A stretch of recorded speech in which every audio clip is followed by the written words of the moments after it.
காதல் பண்ணிட்டு இருக்காங்க, லவ்ல இருக்காங்க, 2 பேரும் ரிலேஷன்ஷிப்ல இருக்காங்க. திடுதிப்புன்னு 2 பேருக்கு சண்டை. யாருக்கு தான் வர்றது, எல்லாருக்கும் தான் வரும்.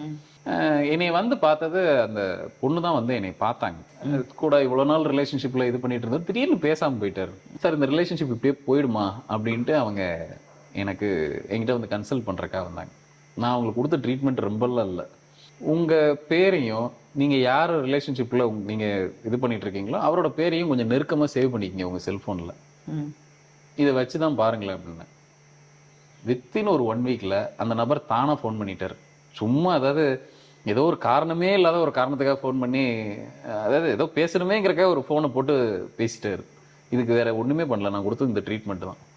விலகி இருக்கிற பேரை 2 பேரையும் சேர்த்துருங்கன்ட்டேன். இதில் இவ்வளோ விஷயம் இருக்குது. நீங்கள் போய் யாரையும் டிஸ்டர்ப் பண்ணணும்னு அவசியமே இல்லை. இதுக்கு நீங்கள் கோயிலாக சுற்றணும்னு அவசியமே இல்லை. இதுதான் நம்பர்ஸை வச்சு நம்ம ப்ளே பண்ணுறது. விஷயம் நடக்கலையா இப்படி கொடுங்க, அது ஆட்டோமேட்டிக்காக அந்த வைப்ரேஷன் அங்கே போய் சேரும்.